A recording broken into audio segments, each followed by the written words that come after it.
लमा ज़करहु ज़ाकिरून वसल्लि अला मुहम्मदिन कुल्लमा गफ़ला बिहिल गाफ़िलून।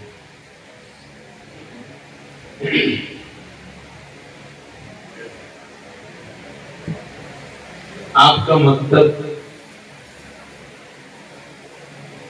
मिसाली कैसे बने, नमूना आप कैसे बना सकते हो अपने मकसद, उसके लिए आपको 5 काम करने हैं।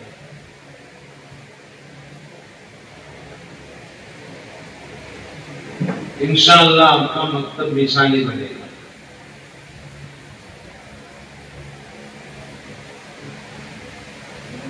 सबसे पहला काम निसाब है।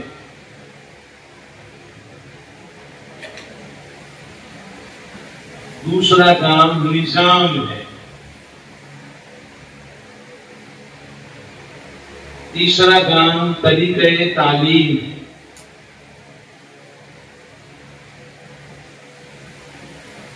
चौथा काम मुआवनत। पांचवा काम अमली मश्क। इन 5 कामों से आपका मकसद मिसाली बनेगा। निसाब जैसा होना चाहिए, कुरान पाक की सेहत के साथ 5 काम करने हैं आपको।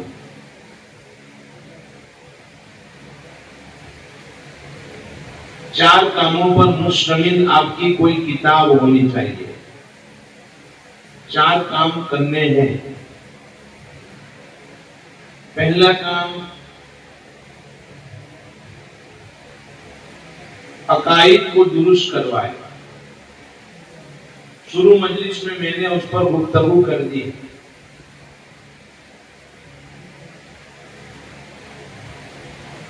नंबर 2, जरूरी मसाइल से वाकिफ करें।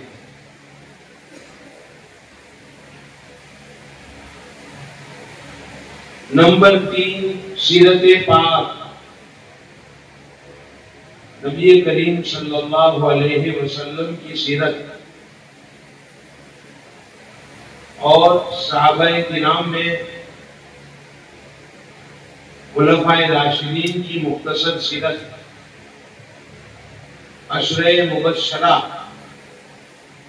का तारुफ कराया जाए। और चौथा काम अखलाक और आदाब। 4 मज़ामीन पर मुश्तमिल कोई किताब होनी चाहिए। दीनी तालीम के रिसाला में आपको चारों मज़मून मिलेंगे। हमारी तालीमुद्दीन जो आपको हदिया किया जाएगा मदरसे की जानिब से, उसमें भी ये 4 मज़ामीन है। जो भी निसाब मुनासिब मालूम हो उसको पढ़ाना, उसका इंतजाम करना सेहत कुरान के साथ।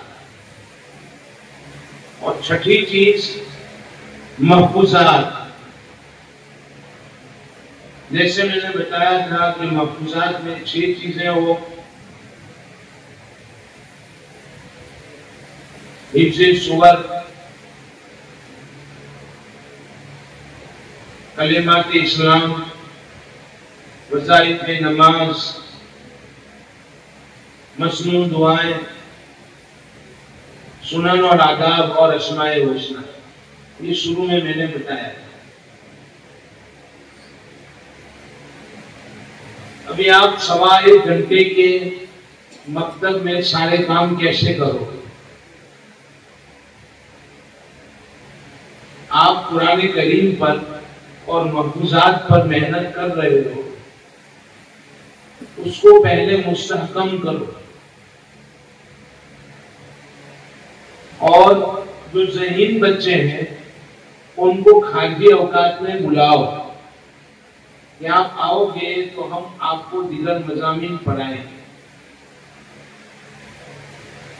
ऐसे चंद बच्चों को तैयार करो, फिर धीरे धीरे माहौल बनेगा, वक्त बच्चे ज्यादा देंगे। चंद सालों में आप काम करोगे फिक्रों के साथ और तरीके तालीम जो बताया गया है उसके मुताबिक काम करोगे तो वालिदैन में मकतब की अहमियत पैदा होगी। और 10-12 साल के बाद यही बच्चे बड़े होने वाले हैं, उनकी भी औलाद होगी तो उनके दिलों में भी मकतब की अहमियत होगी और फिर इंशाअल्लाह वक्त मिलेगा। माहौल जो भी हो, आपको उस माहौल में काम करने की तरतीबें सोचनी चाहिए और अपने बड़ों से उसका मशवरा लेना चाहिए। शिकायत ना हो, तरतीबें सोचो और जो तरतीब आपने सोची है उसके मुताबिक बड़ों से मशवरा लो और काम करो। तो निसाब पर ये मुख्तसर गुफ्तगू हुई। निजाम एक ज़ाहिरी होता है, एक तालीमी होता है। मैं ज्यादा ज़ाहिरी निजाम को बतलाता नहीं हूं, वो आप उनसे ज्यादा वाकिफ हैं। फीस कैसे निकाली जाए लोगों के जेब से, आईडी कार्ड हो, यूनिफॉर्म हो, मैं उस पर गुफ्तगू नहीं करता। मैं तालीमी निजाम आपको बताऊंगा। मैं तो यूं कहता हूं कि कोई नंगा आएगा तो क्या आप उसको निकाल दोगे? नहीं, हम उसको भी पढ़ाएंगे, गरीब बच्चों को भी पढ़ाएंगे। हमारे बाद असातिज़ा ऐसे हैं जो ईंटों की फैक्ट्रियों में जो ईंटें बनती हैं, भट्टे होते हैं, उसमें मुसलमान मजदूर काम करते हैं, वहां जाते हैं अपने खारिज टाइम में और उनसे कहते हैं कि आपके बच्चों के साथ हम खेलें, हम उनको खिलाएंगे, आप काम करो।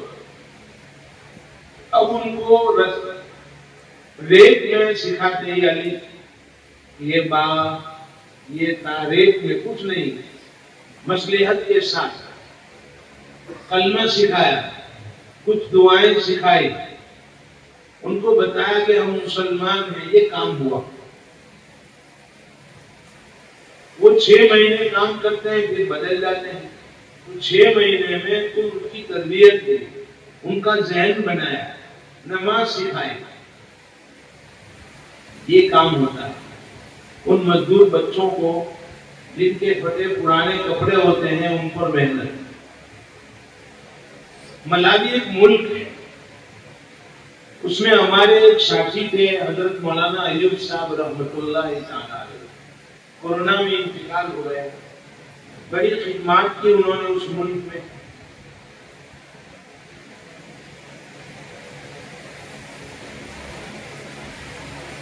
उन्होंने का एक वाकया है, क्लास में पढ़ा रहे थे तो एक हबशी काला बच्चा पूरा नंगा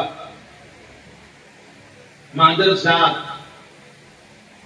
आकर खड़ा रहा दरवाजे के पास, वहां से बात कर रहा।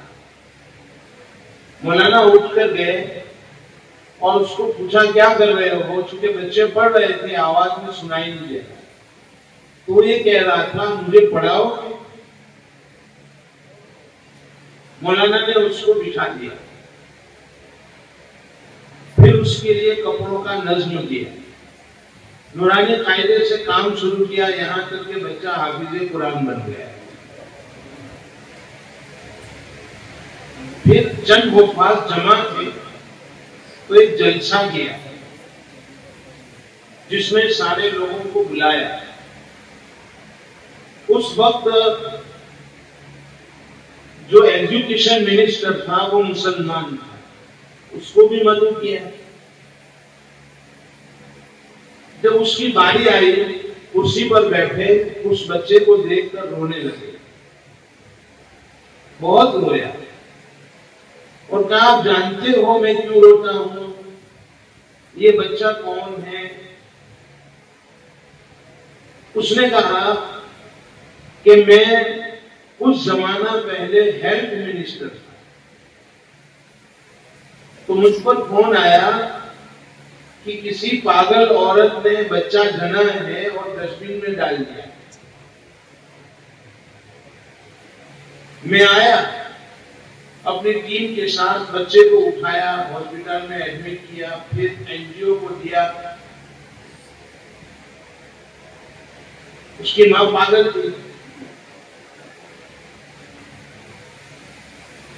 तो फरमाया कि एनजीओ के पास से मालूम नहीं वो बच्चा कब निकल कर आया और इस मौलवी के हाथ पड़ गया, तो उसने उसको हाफिज़े कुरान बना दिया। अब देखिए, अल्लाह रब्बुल इज्जत चाहे तो डस्टबिन से उठाकर अपने कलाम को उनने महफूज कर दिया। वो किसी का मोहताज नहीं है। इन्ना नहनु नज़्ज़लना ज़िक्र व इन्ना लहू लहाफ़िज़ून। तो हम नंगों को नहीं पढ़ाएंगे, फटे पुराने कपड़े वालों को नहीं पढ़ाएंगे। हमारा काम है मेहनत। निजाम में मैं बताता हूं, 3 चीजें आप लिख लो। नंबर 1, क्लास में आप सलाहियतें पैदा करने का माहौल बनाओ। बच्चों में जो सलाहियतें हैं उसको उजागर करो। क्लास में बच्चों में सलाहियत पैदा करने का माहौल। उनमें बहुत सलाहियतें हैं, उनको उजागर करो। पहला काम तालीमी निजाम। उसके लिए आपको ट्रेनिंग नहीं, क्या देना पड़ेगा? तालीम। और ट्रेनिंग और तालीम का फर्क मैं अपनी तदरीक में बतला चुका हूं, तरीका आपको बता दिया गया है।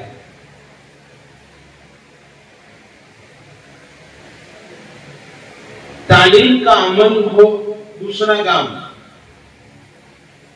3 काम बताऊंगा अभी, तो पहले सलाहियत पैदा करने के लिए दूसरा काम। तालीम का अमल हो और तालीम के अमल में शिरकत हो।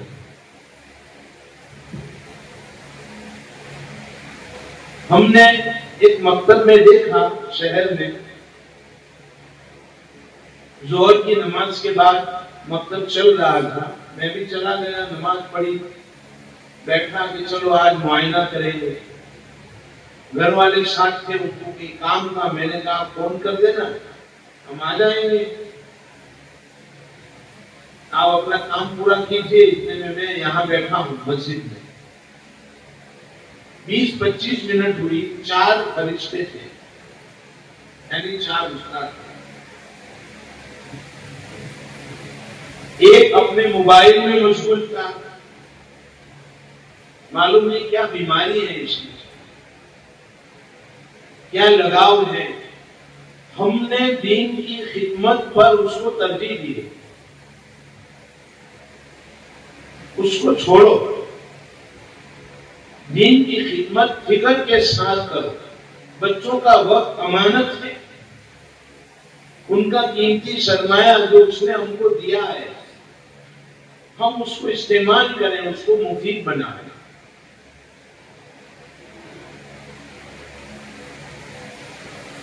तो मैंने देखा कि 20 मिनट में, 25 मिनट में चारों अपने अपने काम में मशगूल थे और बच्चे पढ़ रहे थे, आवाजें आ रही थी। आमतौर पर शहरों में जो मकातिब होते हैं उसमें ऐसा ही होता है, उस्ताद बैठा हुआ है, बच्चे पढ़ रहे हैं, कोई सुनाने आएगा निशान लगा देंगे जाओ, फिर कोई सुनाने आएगा निशान लगाएंगे जाओ। मैंने पूछा कि ये क्या चल रहा है? कहा मकतब है। मैंने कहा मकतब है? कहा आपको क्या नजर आता है? मैंने कहा मुझे तो ये मालूम होता है कि कुरान खानी हो रही है किसी मस्जिद पर। तालीम का अमल तो मैंने देखा नहीं, कहा कोई सुनाने आया नहीं। तालीम का अमल नहीं होता है मदरसों में। मैंने कहा कि मैंने 20-25 मिनट में नहीं देखा कि उस्ताद कुछ दे रहा हो और बच्चे उसके पास से कुछ ले रहे हैं। सीखना और सिखाना, खैरुकुम मन तअल्लमल कुरान व अल्लम। सीखना और सिखाना मैंने नहीं देखा। तो तालीम का अमल हो और किसी बच्चे को छोड़ना नहीं है, हर बच्चे को मुशर्रिक करना है। जैसे आपको बताया गया, कमजोर से कमजोर बच्चे को भी तालीम में शरीक करो। किसी ने क्या खूब मिसाल दी है कि मुर्गी के अंडे जो होते हैं, अपने परों में मुर्गी उसको छुपा लेती है तो उसमें हयात पैदा होती है, और जो पर से बाहर होता है उसमें हयात पैदा नहीं होती। आपके तालीम के अमल में जो बच्चे शरीक होंगे उसमें हयात पैदा होगी, और जो आपके तालीम के अमल में शरीक नहीं हो पाया वो तालीम से महरूम रहेगा। हर एक को शरीक करो, अपना बच्चा समझो। और तीसरा काम, इनफिरादी इख्तिलाफात का लिहाज। इनफिरादी इख्तिलाफात का लिहाज। इनफिरादी इख्तिलाफात क्या है? इनफिरादी इख्तिलाफात ये हैं कि आपके पास 3 किस्म के बच्चे होंगे, ज़हीन, मुतवस्सित और अदना। हर एक का लिहाज करना है, अदना का भी लिहाज करना है।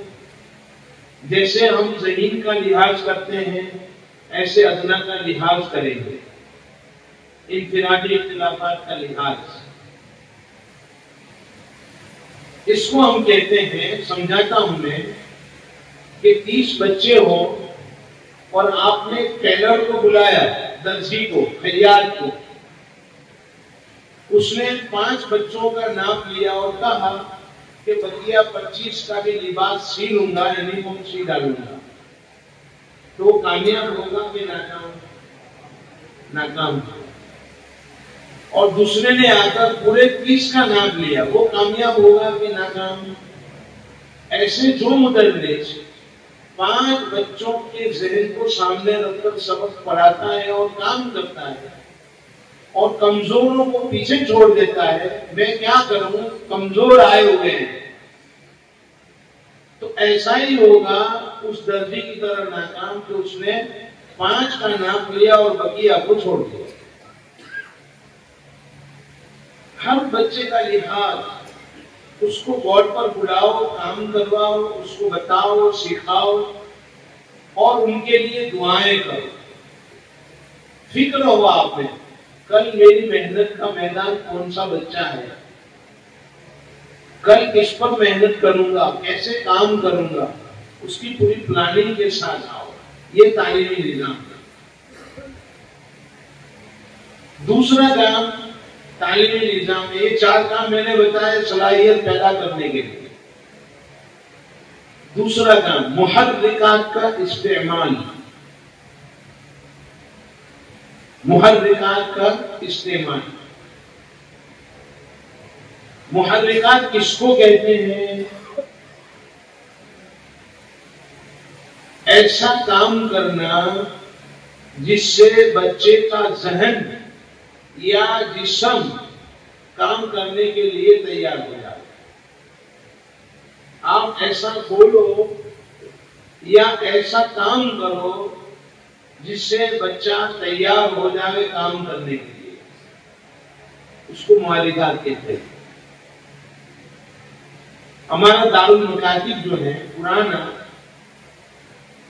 हमारा घर जिसमें चलता था, अभी अल्हम्दुलिल्लाह नया बनाया है, तो उसके सामने भी टीचर रहते थे, पड़ोस में भी टीचर रहते थे,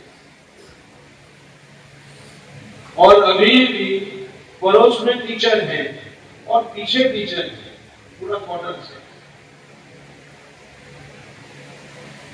उनकी भी तदरीस सरकार की तरफ से होती है। मैं पूछता रहता हूं नया क्या आया, ताकि हम उसको अपनी तरतीब में शामिल कर सकें। कोई साइकोलॉजी, कोई नफ्सियात उनको आई हो, तो उन्होंने कहा कि पुनः प्रोफेसर ने 3 बातें बताई जो मैं आपको बता चुका हूं दौरान तदरीस। पहली बात ये बताई कि आपका 45 मिनट का पीरियड हो तो 5 मिनट में आपको 3 काम करने हैं। पहला काम, बच्चों को सीखने पर आमदा करो। दूसरा काम, हौसला अफजाई करो। तीसरा काम, सबक का फायदा बताओ 5 मिनट में। मैंने कहा कि ये प्रोफेसर की बात नहीं है, हदीस से साबित है। और मैंने हदीस आपको बताई। कौन सी हदीस? बुखारी शरीफ की आखिरी हदीस, कलिमतान हबीबतान इला रहमान। नबी करीम सल्लल्लाहु अलैहि वसल्लम ने जब ये फरमाया कि 2 कलमे हैं जो रहमान को प्यारे हैं, तो सहाबा मुतवज्जे हो गए सीखने के लिए। अच्छा, ऐसे कौन से 2 कलमे हैं जो रहमान को प्यारे हैं?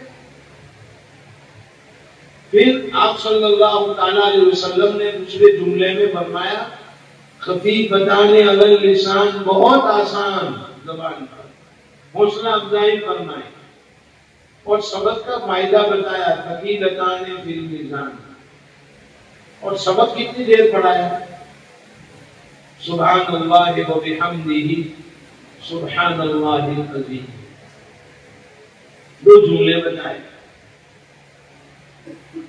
तो मैंने उनसे कहा कि ये काम प्रोफेसर का नहीं है, बल्कि हमारे आका सल्लल्लाहु अलैहि वसल्लम ने 3 जुमलों में करके बताया, 5 मिनट नहीं, 3 जुमलों में करके बताया। उसकी तरतीब में आपको दरमियानी तदरीस बता चुका हूं। ये मुहर्रिकात है। अब आप लिखो, मुहर्रिकात में सबसे बड़ा मुहर्रिक दिलचस्पी और शौक है।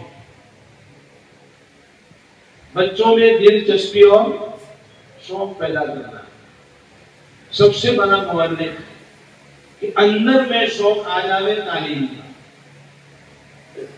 लेकिन अफसोस की बात यह है कि बच्चा स्कूल जाता है और मदरसा लाया जाता है। हम बार बार ये कहते हैं कि मदरसे में बच्चों की गैर हाजिरी बहुत है, लेकिन कभी हमने अपने तरीके कार पर सोचा नहीं, क्या मेरी तरतीब की वजह से गैर हाजिरी नहीं हो रही है? कभी हमने अपना नहीं सोचा। मैं रिन्यून गया, 15 दिन की तदरीस थी वहां पर।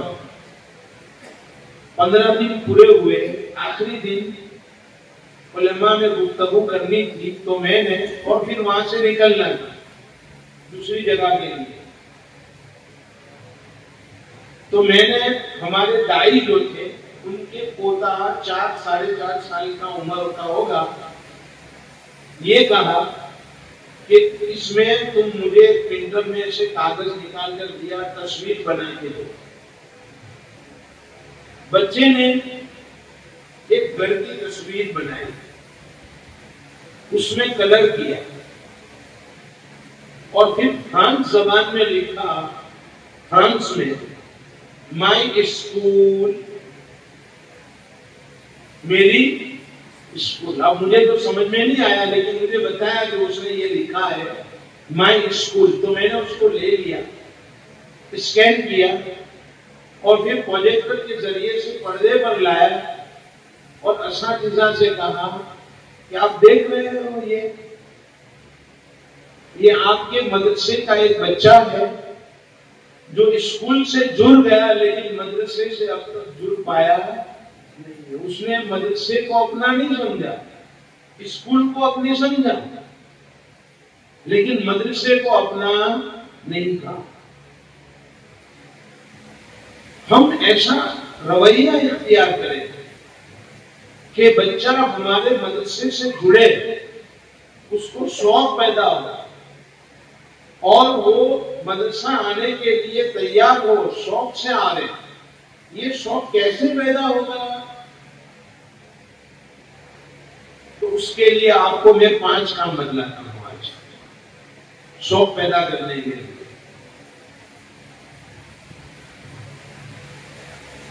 चलो 6 बता दूंगा, एक बढ़ा दूंगा। सबसे पहला काम, हम अपना रवैया दुरुस्त करें।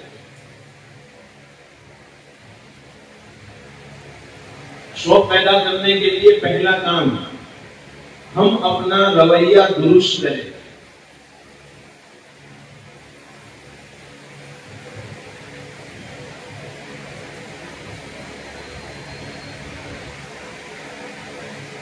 नबी करीम सल्लल्लाहु अलैहि वसल्लम का रवैया ये था कि आप बुरे नाम को अच्छे नाम में तब्दील करते हैं, और हमारा रवैया ये है कि हम अच्छे नाम को बुरे नाम में तब्दील करते हैं। उल्टा रवैया, बिल्कुल। गधा, बेवकूफ, पागल, बैल, ऐसे कलेमात से हम अपने बच्चों को नवाजते हैं। क्या इसमें शौक पैदा होगा? क्या जरूरत है ऐसे कलेमात की? अच्छा रवैया रखो, दुरुस्त रवैया हमारा होना चाहिए। एक जगह इम्तिहान के लिए हमारे साथी गए और उन्होंने ये कहा क्लास में, तुम में जो गंभीर हो वो खड़े हो जाओ। क्या कहा? जो गंभीर हो वो खड़े हो जाओ। तो 7-8 बच्चे खड़े हो गए बिना तामुल। एक बैठा रहा तो सब उसकी तरफ इशारा करते हैं, खड़ा हो जाओ। उस्ताद ने पूछा मुमतहिन ने, क्यों इशारा करते हो? कहा, मन साहब ये भी गंभीर है, उठता नहीं है। किसने कहा? हमारे उस्ताद ने।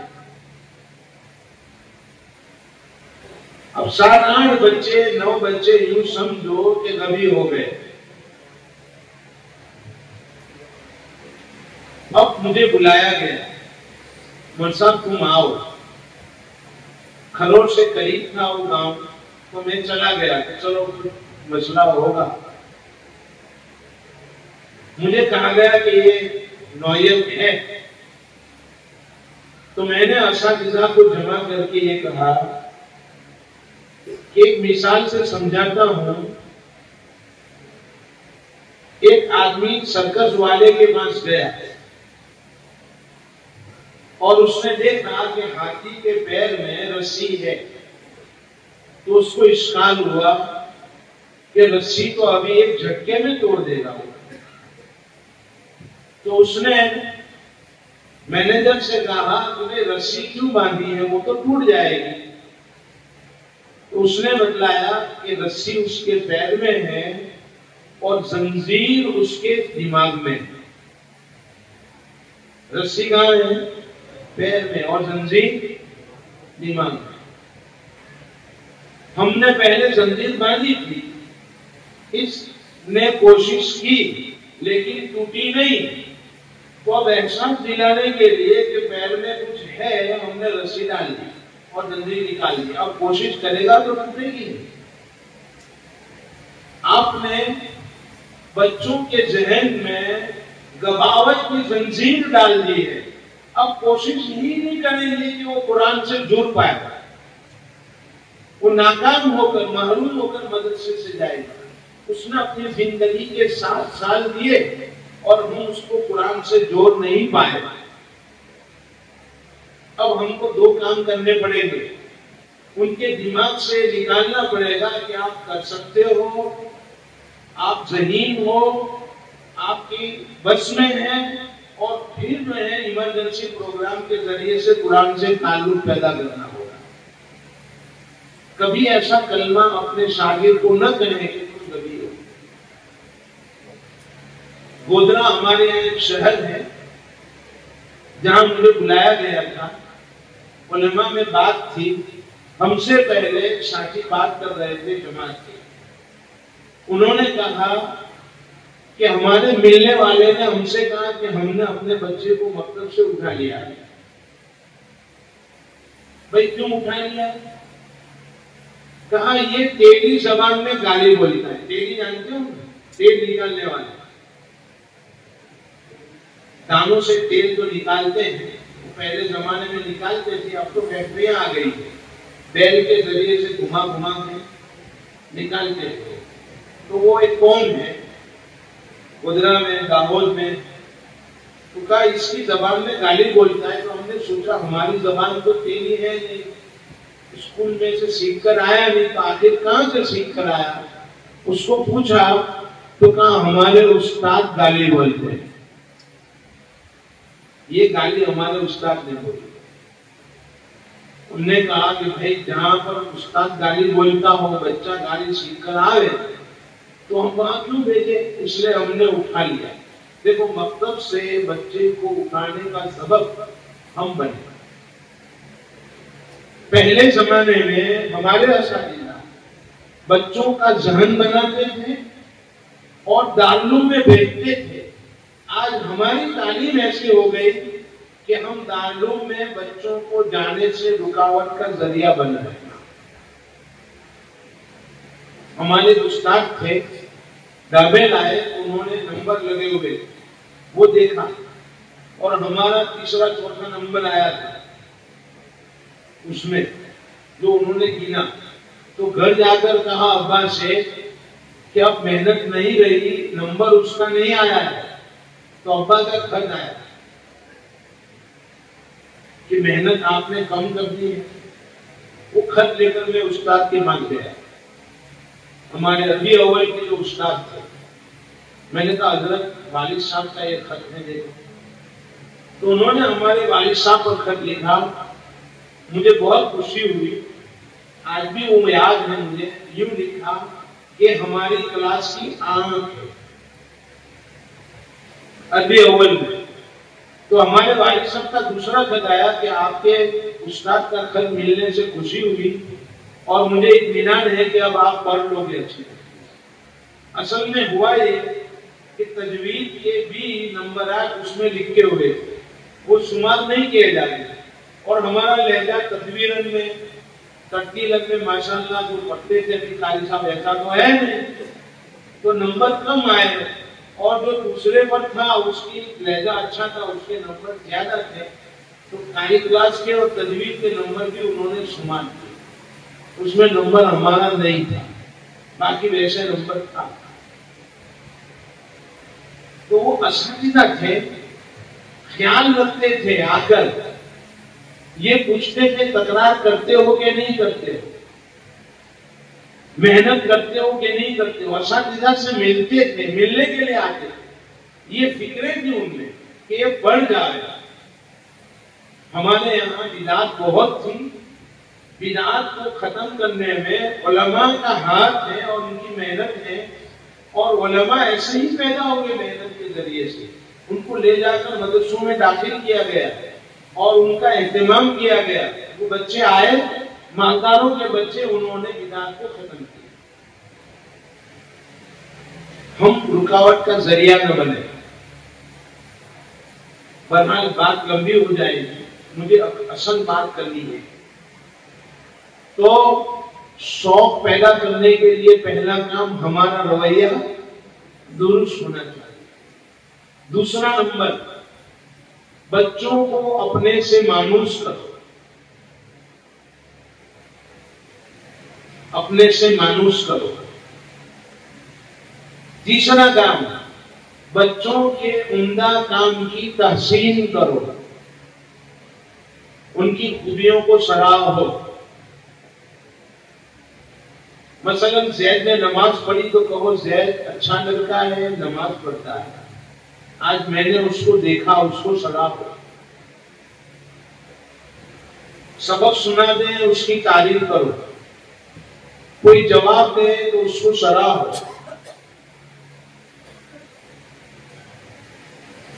अभी हजरत मौलाना कह रहे थे कि मुंबई में हमने देखा कि अगर किसी बच्चे ने गलती की और किसी ने टोका तो टोकने वाले की सराहना करनी चाहिए कि माशाअल्लाह आपने उसको गलत पढ़ने से रोका, तो उसको डांटते हैं तुझे क्या पड़ी। अब अंदाजा लगाइए, जिसकी तारीफ करनी चाहिए थी उसको रोका जा रहा है और जो गलत पढ़ रहा है उसकी मदद की जाती है। ये मदद नहीं, उनके साथ दुश्मनावट है। उम्दा काम की तहसीन करोगे तो बच्चों में आदत पड़ेगी कि वो दूसरों की खूबियां देखें, क्योंकि आप हमेशा खूबियां बयान करते थे तो आप वो लोगों की खूबियां देखें।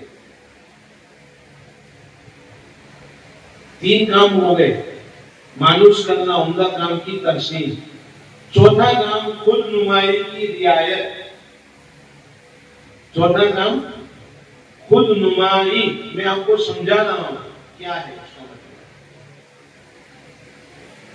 हर इंसान में ये बात होती है कि उसकी खूबी दूसरों के सामने आवे, ये खुद नुमाई है।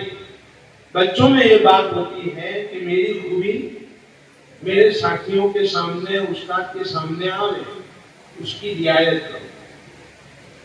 हज़रत अबू हुरैरा रज़ियल्लाहु ताला अन्हु नमाज पढ़ रहे थे और नबी करीम सल्लल्लाहु ताला अलैहि वसल्लम का गुजर हुआ तो दिल में खुशी महसूस हुई कि आप सल्लल्लाहु अलैहि वसल्लम ने मुझे नमाज पढ़ते हुए देखा। तो आपके पास तशरीफ ले गए, या रसूलल्लाह इखलास में कमी है, क्या हुआ, ऐसा हुआ। हाँ, ये तो अच्छी बात है कि एक मुसलमान दूसरे मुसलमान को अच्छी हालत में देखे। क्या आप ये पसंद करते हो कि मुसलमान को दूसरा मुसलमान गलत हालत में देखे? तो बच्चों में ये बात है कि उसकी खूबी सबके सामने आ। हमारे यहाँ अंकलेश्वर एक शहर है, अपुद्रा से करीब में। रेलवे स्टेशन तकरीबन 4 किलोमीटर पर है। वहां से बच्चे पढ़ने के लिए आते हैं गांव में। एक मर्तबा मैं सौदा खरीदने के लिए गया तो नमाज पढ़ी असर की इबादत गाह में, कॉलोनी के बच्चे खेल रहे थे तो एक 4 साढ़े 4 साल का बच्चा दौड़ता हुआ आया और मुझसे मुलाकात कहने लगा, मैं कापुद्रा में पुना उस्ताद के पास पढ़ता हूँ और मेरी उंगली पकड़कर मुझे कहे कि मेरे घर चलो। बच्चे जिद्दी होते हैं, मेरे घर चलो। मैंने उससे कहा कि क्या खिलाओगे? मतलब सब चाय पिलाऊंगा। चाय की दावत दी उसने। मैं कुर्सी पर बैठ गया, फिर उसे बातें करने लगा, तुम्हारा नाम, तुम्हारे अब्बा का नाम, तुम्हारे दोस्त का नाम, क्या पसंद है, किसके साथ खेलते हो, ये सब बातें पूछी। और आखिर में एक सवाल किया, बगैर मुक्ते वाले हुरूफ कितने हैं? उसने कहा 14 है। चलो गिनाओ। उसने गिनाया, यही चलता है। अब मुझे समझ में नहीं आया कि इसने मेरे साथ ये सुलूक क्यों किया। 4 रोज के बाद उसकी क्लास में मैं गया और सब बच्चों को मैं पूछने लगा, बा बनाओ, ता बनाओ, सा बनाओ, जीम लिखो, हा बनाओ, खा बनाओ, सब सवालात करने लगा। और जो बच्चे आगे बैठे हुए थे, जिनको मैं जानता हूं, जिनसे वाकिफ हूं, उनको मैं खड़ा करता हूं। उनकी खूबियां आ रही है, उसका नंबर ही नहीं आया चाय वाले का। तो खड़ा हो गया और कहने लगा, मौलाना मैंने आपको चाय पीने की दावत दी थी। आप समझे? उसने अपना तारुफ करवाया कि ये मुझे बुलाता नहीं है, मेरी खूबी आती नहीं है, चलो चाय की दावत दूं, तारुफ हो जाएगा तब तो मुझे बुलाएगा। लेकिन ये बेवकूफ समझा नहीं। तो उसने खड़े होकर कहा कि अब तो समझ अल्लाह के बंदे, ये खुद नुमाई। मैंने उसको बुला लिया, आ जाओ बेटा आ जाओ। हसन बहुत अच्छा लगता है, ज़हीन है, नेक, उसकी खूबियां बयान की। उसने मुझे घर आने की दावत दी, चाय पिलाने की दावत दी। कितना अच्छा बच्चा है। अच्छे बच्चे ऐसा ही करते हैं, अपने उस्ताद के साथ ताल्लुक रखते हैं। बेटा मैंने आपको क्या पूछा था, बगैर रुकने वाले हुरूफ चलो लिखकर अपने दोस्तों को बताओ। उसके जज्बे की रियायत हो गई। आप उनके इस जज्बे की कदर कीजिए। उसके बाद 4 काम हो गए कि 5 हो गए? 4 हो गए। 5वां काम, बच्चों की उकताहट का ख्याल। बच्चों की उकताहट का ख्याल।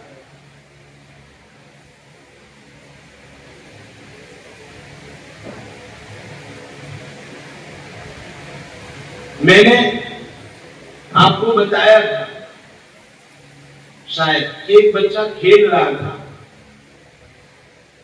और दूसरे ने आकर उसमें लात मारी। वो झगड़ने खड़े हो गए, दोनों लड़ रहे थे। 25-20 मिनट के बाद उसने उसी टॉयज को कोने में फेंका, जिसकी वजह से वो लड़ने खड़ा हुआ और दूसरे खेल में मशगूल हो गया। अब आप इन बच्चों को जो गैर मुस्तकिल मिजाज है उनका ख्याल नहीं करोगे और पूरे 2 घंटे 2.5 घंटे 1.5 घंटा बैठकर कहोगे पढ़ो दरअसल बलगा बजा, तो ये जमेगा नहीं, पड़ेगा। उनकी उकताहट का ख्याल रख के आपको निजाम बनाना पड़ेगा। और आपको निजाम वक्त को कैसे मुफीद बनाए तदरीब के दौरान मैं बता चुका हूं, फिर दोहराना नहीं चाहता। तो 5 काम हो गए। 6ठा काम, खुद अपने में दिलचस्पी रखो, पढ़ाने से दिलचस्पी रखो। अगर उस्ताद में दिलचस्पी नहीं होगी तो बच्चों में कैसे मुंतकिल होगी? वो उसको मजबूरी समझ रहा है, अपनी ड्यूटी समझ रहा है, उसको शौक नहीं है पढ़ाने का, तदरीस का मजा उसको हासिल नहीं है, तो फिर वो अपने बच्चों में कुछ नहीं कर पाएगा। तदरीस का मजा, सबक पढ़ाने के शौक, तदरीस का शौक हमारे दिलों में बढ़ा हुआ होगा। 200% तो बच्चों में 50-60% आएगा। ये 6 काम आपको बताए, दिलचस्पी और शौक पैदा करना है। तरजीबात, आखिरी बात तो है वो बताऊंगा मैं, वक्त को मुफीद बनाना। तीसरी बात, तालीमी निजाम में 3 बात बताऊंगा मैं, 2 बताई। पहला काम बच्चों में सलाहियत पैदा करो, दूसरा काम मुहर्रिकात। मुहर्रिकात में पहला नंबर है दिलचस्पी और शौक। तरजीबात की 2 किस्म है, तो इसमें अपनी बात खत्म कर रहा हूं। हो गया है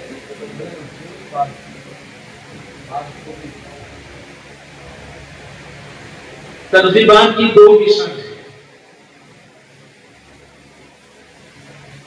दाखिली और खारजी। दाखिली तरजीब दिलचस्पी और शौक, जिसके बारे में मैं काम कर चुका हूं, बता चुका हूं। दाखिली तरजीब अंदर में शौक है,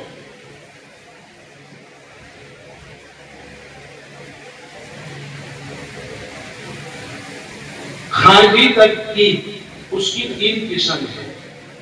खारजी तरजीब की 3 किस्म है। मुसाबका,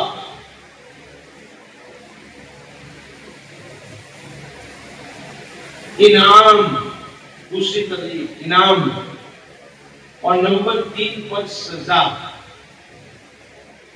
समझाऊंगा मैं, सजा का मैं कायल हूं नहीं,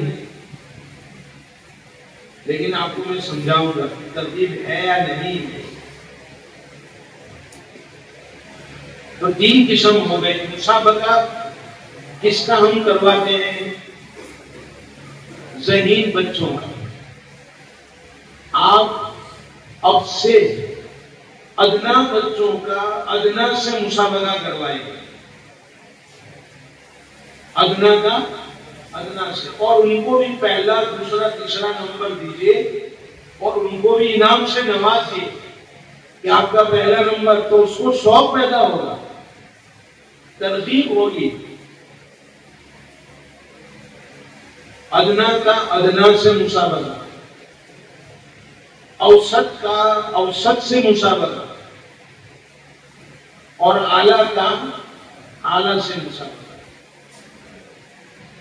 इस तरह तीन अलग अलग हो। मुसाबका का मतलब ही आगे बढ़ाना है। अब हम ज़ईफ को आगे बढ़ाते हैं और जो कमजोर है उनको मुसाबके में हिस्सा मिलता नहीं है, उनको भी लाओ। चाहे उनका मुसाबका आप अपनी क्लास में सब बच्चों के सामने करवाओ, आला का मुसाबका आप लोगों के सामने लाओ, तालीम का मेयार बदलाने के लिए। नंबर 2 पर इनाम। हम क्या करते हैं मालूम है? हमारे असाइंसा ये करते हैं, मसलन लिखने को कहा, बच्चे लिख कर ले आए तो हम कहते हैं तुम्हारे 100 नंबर। बच्चे खुश होते हैं, मेरे 100 नंबर, ये भी इनाम है। अब नंबर देने में क्या जाता है? 5 क्यों काट ले, 95 क्यों दे, पूरे 100 दो ना भाई।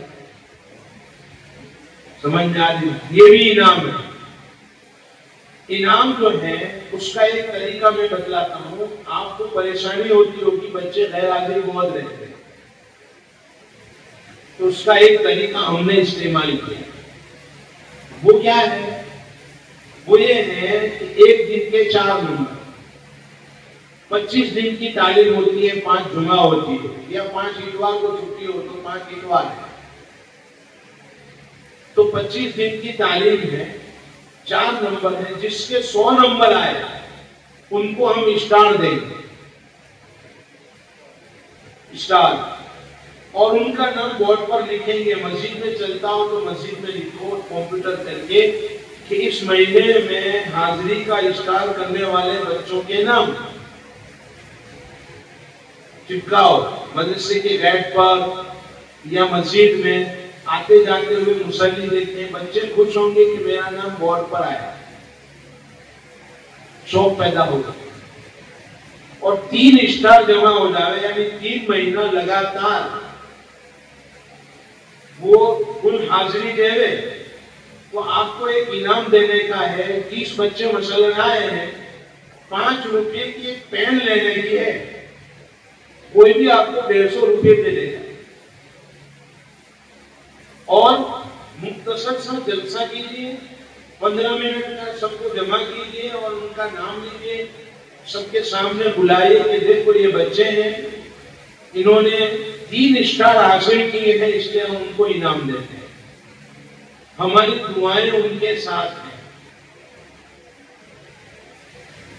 और फिर कहो जो 10 स्टार लाएगा उसको सालाना पर बड़ा इनाम मिलेगा, सालाना पर कुल हाजिरी का बड़ा इनाम दो। तो इस तरह इंशाअल्लाह हाजिरी का निजाम काबू में आएगा। ये इनाम है। ऐसे आप अच्छे अखलाक पर, अच्छे किरदार पर, अच्छी तरबियत पर नंबर दो, उनको सराहो, उनको इनाम दो, तो इंशाअल्लाह आपके साथ बच्चा जुड़ेगा और ताल्लुक पैदा होगा।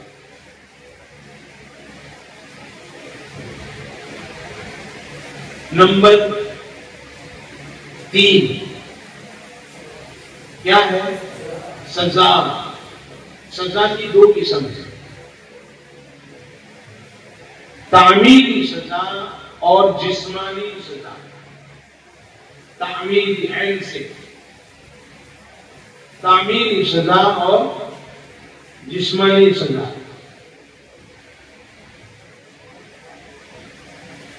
तामीरी सजा क्या है? बड़ा बच्चा हो तो आप उससे कहो कि बेटा आपसे गलती हो गई है, इसलिए आप वुजू करके मेरे सामने 4 रकात नमाज पढ़ो, 6 रकात नमाज पढ़ो, 2-2 रकात करके। तो ये तामीरी सजा होगी। नबी करीम सल्लल्लाहु अलैहि वसल्लम ने एक सहाबी को देखा कि इजाज़ लटकाए हुए नमाज पढ़ रहे हैं, तो आपने क्या कहा? वुजू और नमाज दोनों का इआदा करो। हालांकि मुश्किल इजाज़ की नमाज हो जाती है, टूटती नहीं है, फिर भी आपने वुजू और नमाज के इआदे का हुक्म दिया। ये तामीरी सजा है। छोटा बच्चा है जो नमाज नहीं जानता, तो आप ये कहोगे कि कतबा बलगा 10-10 मरतबा लिख कर आओ, 2 कलेमा दे दिए, 10-10 मरतबा लिखो, ये तामीरी सजा होगी। तरगीब होगी, उससे थोड़ी सी इस्लाह होगी, शरारत दूर होगी। अब जिस्मानी सजा वो तो समझाने की जरूरत ही नहीं है, पहले दर्जे में शुरू है हमारे यहाँ, पहला नंबर है वो। जिस्मानी सजा क्या है? आप ये कहो कि आपसे भूल हो गई, जाओ ये सहन में से कचरा उठाओ, जिस्मानी सजा। या 10 उठक बैठक करवाओ, वर्जिश होगी उसको, बच्चे 10, ज्यादा नहीं। लेकिन मारने की इजाजत नहीं है। मैं जाम्बिया का एक शहर चिपाटा में था, हजरत शेख ज़करिया नव्वरुल्लाह मरकज़हू के मजाज हजरत मौलाना अब्दुल रहीम साहब मुताला नव्वरुल्लाह मरकज़हू ने मुझे दावत दी, असातिज़ा में बात हो रही। उस सजा के बारे में मैं कुछ कलाम कर रहा था, मैंने नरम कलाम किया तो हजरत ने फरमाया कि मौलवी साहब यूं कहो कि मारना हराम है। तो समझ में नहीं आया, लेकिन अब समझ में आया। जब मैं वहां दूसरे मुल्क में था, रियून में, तो इस पर गुफ्तगू हुई, तो हज़रत शेखुल इस्लाम हुसैन अहमद मदनी नव्वरुल्लाह मरकज़हू के एक शागिर्द थे, मुफ्ती साहब, पुराने जमाने के बूढ़े, वो खड़े हो गए और उन्होंने कहा हमारे असातिज़ा ने हमको मारा है, तो उन्होंने हराम काम किया, यानी हमारे अकाबिरीन ने मारा है। तो अब क्या जवाब दूं? मैं भी बोल बोल कर थक गया था, 3 घंटे से बोल रहा था, चाय की जरूरत थी, कोई पूछ भी नहीं रहा था। जो लोग दूसरे मुल्कों में गए हैं, मैं आपको बताऊं, पूरे रियून में रोटी बनाना किसी को नहीं आता। मस्तूरात में बात थी तो मुझे कहा कि इनको कहो खाना पकाना भी औरत की जिम्मेदारी है, खाना ही नहीं। ताजा रोटी हिंदुस्तान में अल्लाह देते हैं। अमेरिका में हमारे गांव से जो बच्चे हैं गांव के, तो गांव से रोटियां हजार बनाकर पार्सल में भेजते हैं, वो फ्रिज में रखते हैं और जब खाने का होता है तो ओवन में गर्म करके उसको खाते हैं। ताजा रोटी अल्लाह हमें देते हैं। तो बहरहाल वो मौलाना खड़े हो गए, मैंने कहा भाई मुझे चाय पिला दो और आप तशरीफ ले आइए, आपके साथ जो वाकयात हुए हैं, आपके साथियों के साथ जो वाकयात हुए हैं उसको बयान कीजिए। उन्होंने बड़े शौक से उन वाकयात को फख्र के अंदाज में बयान किया कि पूरा उस्ताद ने यूं माना, हमारे साथी के साथ ये वाकया पेश आया, ये पेश आया। मैंने कहा कि देखिए मौलवी साहब, पहले जमाने में हमारे अकाबिरीन का इखलास ऐसा था कि उनकी सजा से हम जुड़ जाते थे उनके साथ और फख्र महसूस करते हैं। आज इतने सालों के बाद भी याद है आपको और आप उसको सजा नहीं समझ रहे बल्कि अपना फख्र समझ रहे हैं। लेकिन अब सजा गोया के दोनों के दरमियान में दूरी का बायस बन गई। अभी हमारे सूरत में कब वाकया पेश आया? गुज़िश्ता हफ्ते में वाकया पेश आया, मौलाना ने मार दिया बच्चे को, तो पुलिस में शिकायत हो गई। 3 उस्ताद को ले गए, जबरदस्ती 2 को उठाया, एक ने मारा और 2 के बारे में कहा कि इन्होंने मारने की धमकी दी थी कि पुलिस में शिकायत करोगे तो हम तुम्हें पीटेंगे। उस उन्वान पर दूसरे 2 को भी ले गए, शिकायत हो गई। मैं इसीलिए कहता हूं कि अब पूरी हो जाती है दोनों के दरमियान, इसलिए अब तरगीब न रही। तरगीब किसको कहते हैं कि बच्चा उस्ताद से मुंसलिक हो जाए, तो अब ये तरीका बच्चों के दूरी का जरिया बनता है, इसलिए इसको इस्तेमाल न करें, उससे बचें।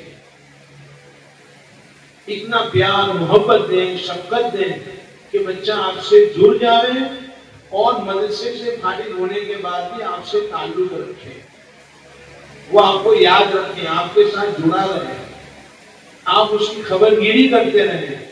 मौलाना कह रहे थे कि आप हमारे यहाँ ये इर्तिदाद के वाक़यात पेश आ रहे हैं, उसकी वजह ही ये है कि मदरसे से निकलने के बाद हमारे साथ उन बच्चियों का ताल्लुक बाकी रहा नहीं, तो हम उसकी इस्लाह नहीं कर पाए। कल ही मैंने बताया था कि पहले जमाने में मालूम नहीं ऐसी इस्लाह हो जाती थी 7 साल की सोहबत से कि बच्चा दीन से, कुरान से, नमाज से जुड़ जाता था।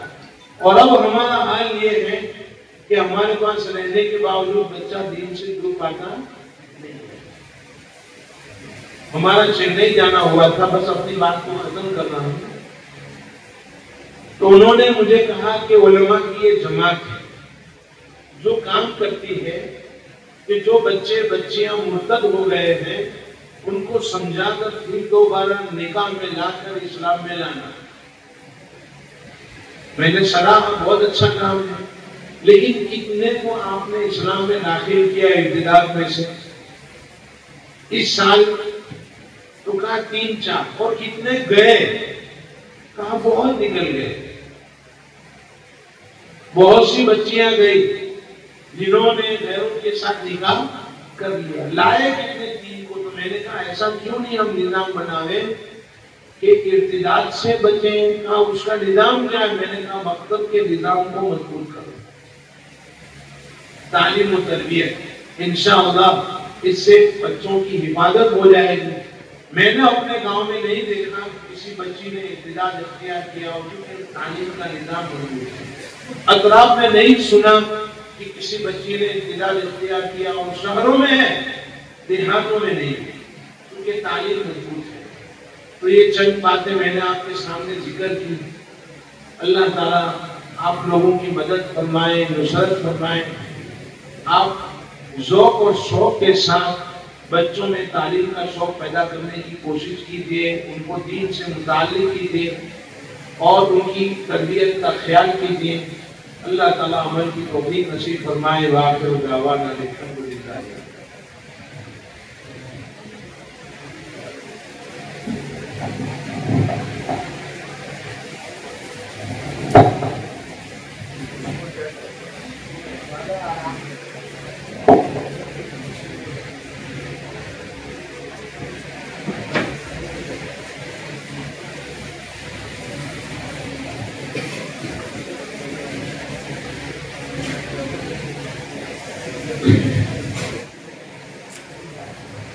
अल्हम्दुलिल्लाह वहदह वस्सलातु वस्सलामु अला मन ला नबिय्य बअदा।